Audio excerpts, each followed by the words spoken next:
Bonjour.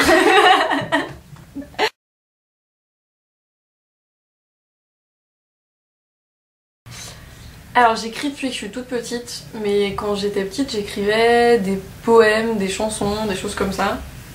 Dans mes vieux cahiers j'ai encore des poèmes qui datent du CP. Ça parle de papa, maman, la petite souris, le Père Noël, tout ça. C'est pas très bon, mais ça existe. Et puis j'ai très longtemps écrit des poèmes et des chansons, en fait, tout le collège. Et au lycée j'ai commencé à écrire des histoires. Et très rapidement m'est venue l'histoire qui a donné mon premier roman un peu plus tard, qui se passe dans une centaine d'années où les gens ont leur métier en fonction de leur date de naissance. J'ai commencé à écrire cette histoire et dès le début de l'écriture j'ai rencontré la personne qui est devenue l'éditeur de ce roman en salon et on a commencé à travailler ensemble sur le roman, au départ juste pour m'aider et peu à peu, vu que ça tenait la route, il m'a dit on publie. Voilà. Et j'avais 18 ans quand il est sorti, effectivement.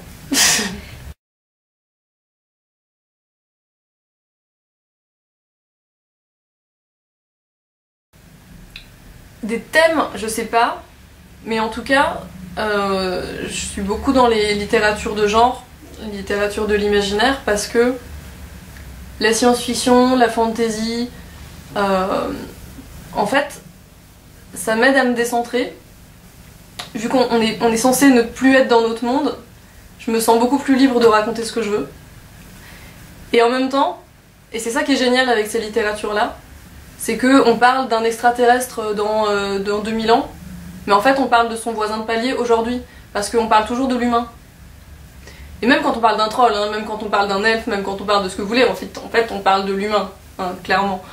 Et c'est ça qui est chouette, parce que ces littératures-là, c'est pour ça que je les aime, c'est qu'en fait elles nous ramènent toujours à nous.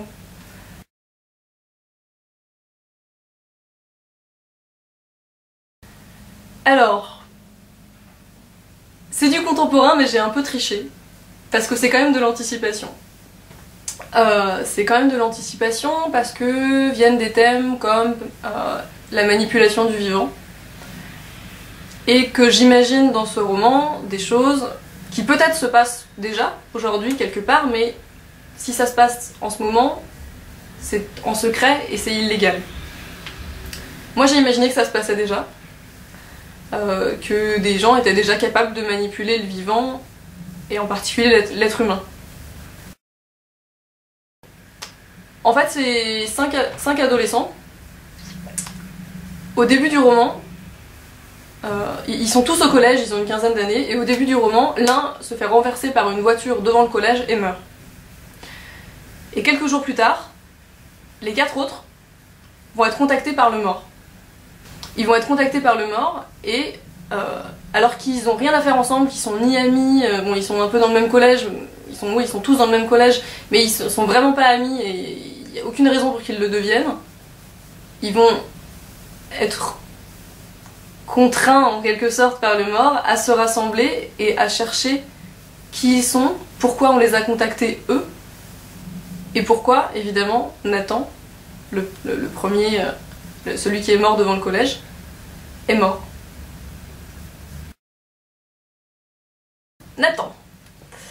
Nathan c'est un garçon qui aime vraiment pas être remarqué, et en même temps il aurait tout pour être remarqué parce qu'il a un cerveau assez exceptionnel. Il est capable d'engranger des informations, de les connecter entre elles, c'est un petit génie de l'informatique. Enfin, vraiment, il aurait tout pour être remarqué, sauf qu'il est suffisamment intelligent pour trouver que la meilleure des protections, dans le monde dans lequel on est, et surtout au collège, c'est de surtout ne pas se faire remarquer. Et donc il se débrouille toujours pour avoir des notes moyennes, pour arriver à l'heure, pour pas avoir un mot plus haut que l'autre, et comme ça, il fait ses trucs dans son coin, il est tranquille. Ça c'est Nathan. Ensuite il y a Morgane. Morgane, c'est la princesse du collège. C'est celle que tout le monde aime, avec qui tout le monde veut être ami, et c'est vraiment, elle est super jolie, elle fait de la danse, c'est un peu la petite fille parfaite, la petite fille à son papa, tout ça. Sauf qu'elle a un secret. Et je dirais pas lequel c'est. Ensuite, il y a Isia. Alors Isia, c'est un peu l'antithèse de Nathan. Non pas qu'elle est pas intelligente, loin de là, mais elle a pas envie d'être comme tout le monde. Elle préfère sortir du rang. Elle trouve que les autres, tous les élèves du collège là, c'est tous des moutons, qui font tous la même chose, qui aiment tous les mêmes choses, et elle aime d'autres trucs et elle l'affirme. Donc ça va être la fille qui est un peu à l'écart évidemment dans la cour, qui a pas trop d'amis mais qui s'en fiche complètement, ou qui en tout cas dit qu'elle s'en fiche complètement. Ensuite, il y a Timothée. Alors Timothée, Timothée il devrait être au collège normalement, sauf qu'il y est pas, parce qu'il est malade. Et ça fait plusieurs années qu'il est interné dans une clinique, dans le service psychiatrie d'une clinique. Et une grande partie de l'intrigue du roman va tourner autour de cette clinique, qui a donc un service psychiatrie et un service de procréation assistée. Le dernier des 5, c'est Samuel. Je pense que si je devais dire ce qui définit le plus Samuel, ce serait sa colère. Il est en colère contre tout le monde, contre sa mère, contre l'école, contre le monde entier. Et... bon, il est censé être au collège, mais il y est pas souvent, parce qu'il sèche beaucoup. C'est probablement celui qui est le plus à l'écart de ce petit monde. Il va aller avec les autres parce qu'il est intrigué par eux, parce qu'il sent qu'il y a quelque chose à découvrir, parce qu'il sent quelque chose à découvrir sur lui-même. Mais il les aime pas. Il les aime et il les aime pas. Il y a une espèce d'attraction-répulsion comme ça où il aurait jamais dû être ami avec. Et il sera peut-être jamais ami avec. Mais il est là.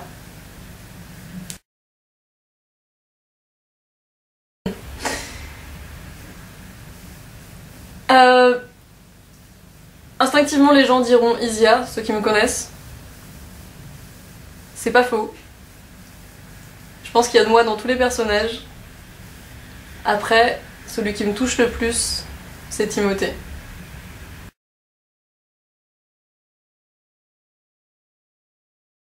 Alors il y en a plein que j'aimerais avoir, mais celle que je trouverais la plus géniale, ce serait de pouvoir parler avec n'importe qui dans le monde et qu'on se comprenne, qu'il n'y ait pas la barrière de la langue.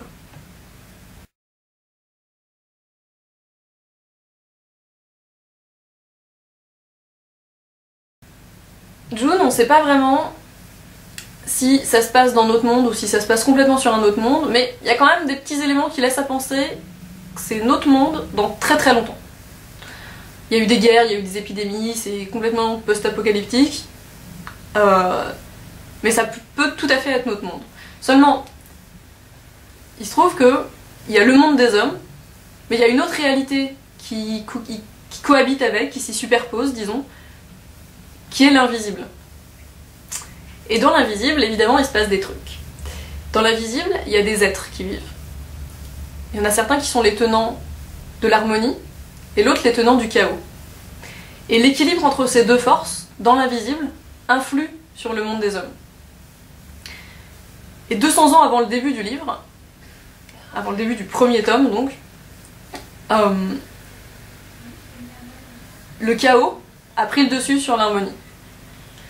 Et les sylphes, les tenants de l'harmonie, sont tous morts les uns après les autres jusqu'à ce qu'il ne reste plus qu'une sylphide. Et la dernière des sylphides, en mourant, a transmis ses pouvoirs à une petite fille.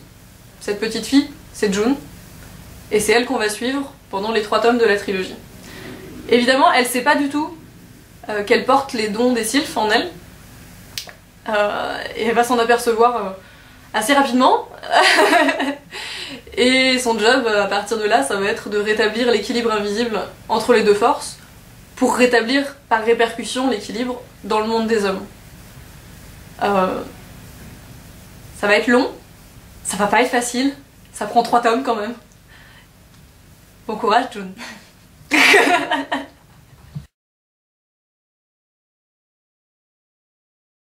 Quand j'ai rencontré Agnès, la collection Rajo Thriller venait d'arriver en librairie, les premiers tomes de la collection. On s'est rencontrés vraiment, c'était hors cadre, on était à Besançon, une journée autour des rencontres autour du livre. Et on a discuté, on a passé 2 jours à discuter.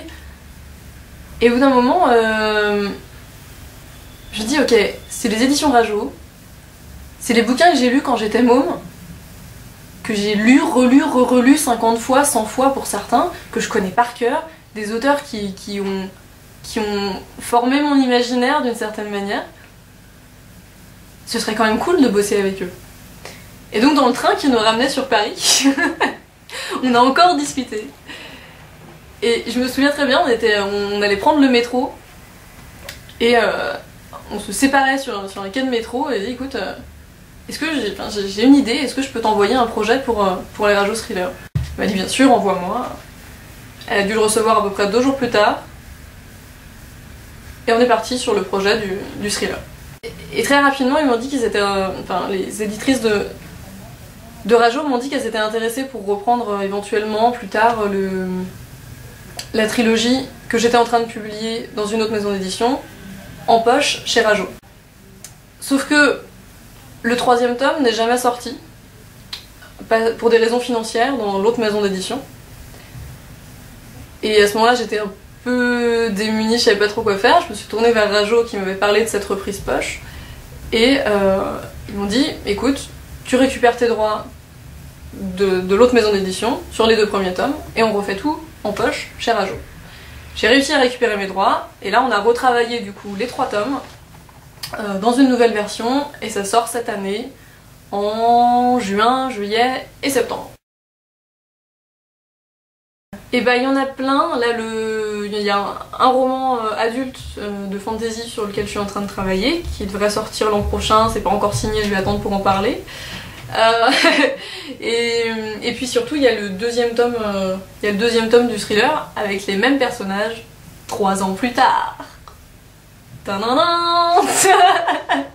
Voilà, ça je vais commencer à l'écrire dans les semaines qui viennent, et ça devrait, si tout va bien, ce sera pour l'an prochain, 2015.